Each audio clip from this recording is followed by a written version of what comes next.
The Cajun looked from brutal to me and back to brutal again. "What dey do in Mouseville?" he asked. "You think they'd take Mr. Jingles?" Brutal asked me, simultaneously ignoring Dell and drawing him on.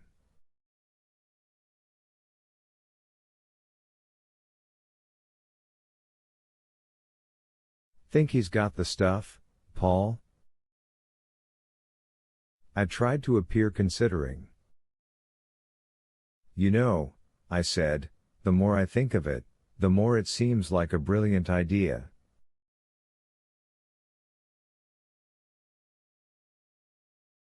From the corner of my eye I saw Percy come partway down the Green Mile, giving Wharton's cell a very wide berth.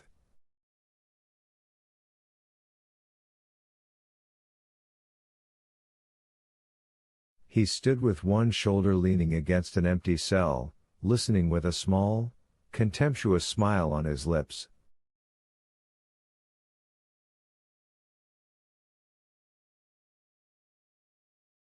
"What dis Mouseville?"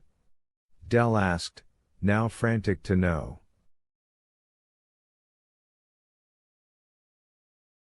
"A tourist attraction, like I told you," Brutal said. "There's, oh I dunno, 100 or so mice there." "Wouldn't you say, Paul?" "More like 150 these days," I said. "It's a big success. I understand they're thinking of opening one out in California and calling it Mouseville West. That's how much business is booming."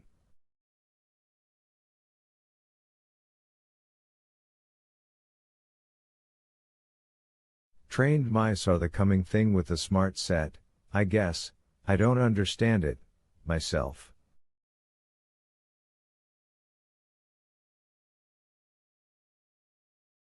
Dell sat with the colored spool in his hand, looking at us, his own situation forgotten for the time being.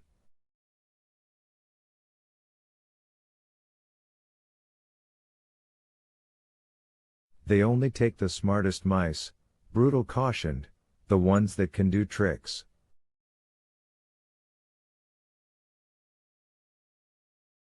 "And they can't be white mice, because those are pet shop mice." "Pet shop mice, yeah, you bet," Delacroix said fiercely. "I hate dem pet shop mice."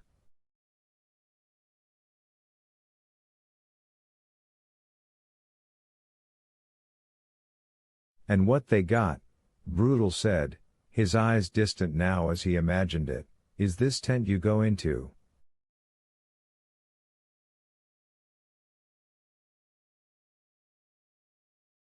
Yeah, like in a circ." "Do you gotta pay to get in?" "You shittin' me?" "Course you gotta pay to get in. A dime a piece, 2 cents for the kiddies. And there's, like, this whole city made out of Bakelite boxes and toilet paper rolls, with windows made out of isinglass so you can see what they're up to in there."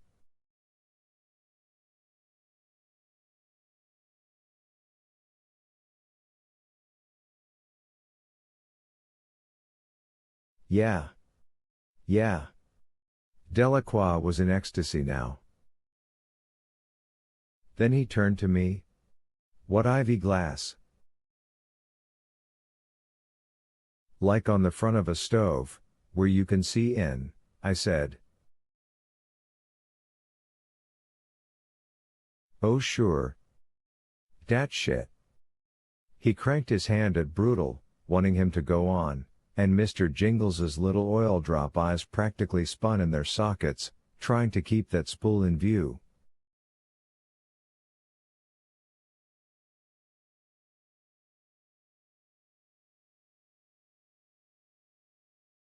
It was pretty funny.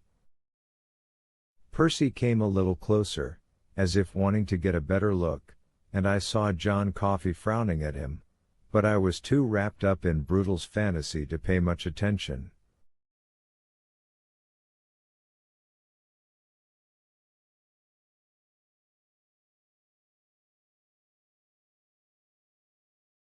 This took telling the condemned man what he wanted to hear to new heights, and I was all admiration, believe me.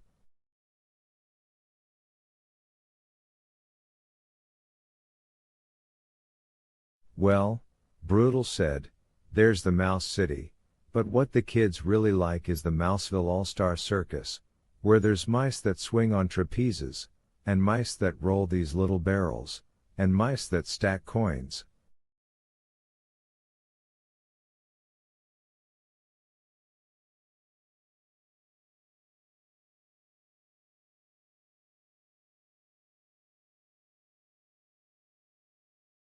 Yeah, that's it.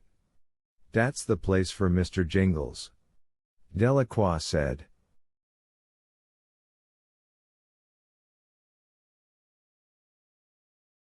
His eyes sparkled and his cheeks were high with color. It occurred to me that Brutus Howell was a kind of saint.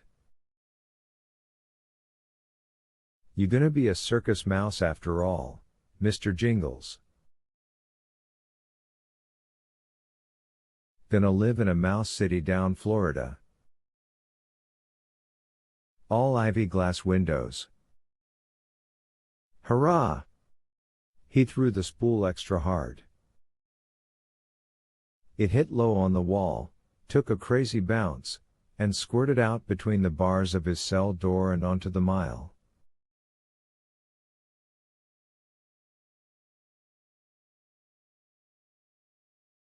Mr. Jingles raced out after it, and Percy saw his chance.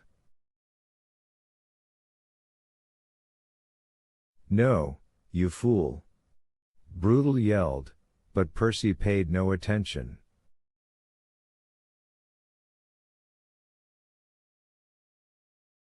Just as Mr. Jingles reached the spool, too intent on it to realize his old enemy was at hand, Percy brought the sole of one hard black work shoe down on it.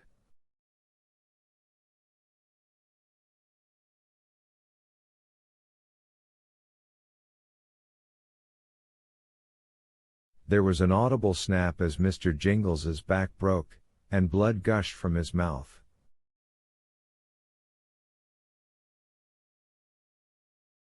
His tiny dark eyes bulged in their sockets, and in them I read an expression of surprised agony that was all too human.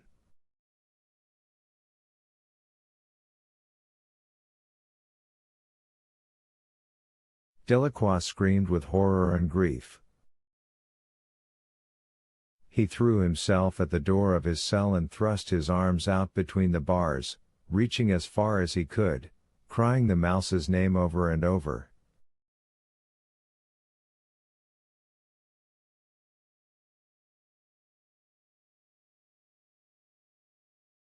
Percy turned toward him, smiling.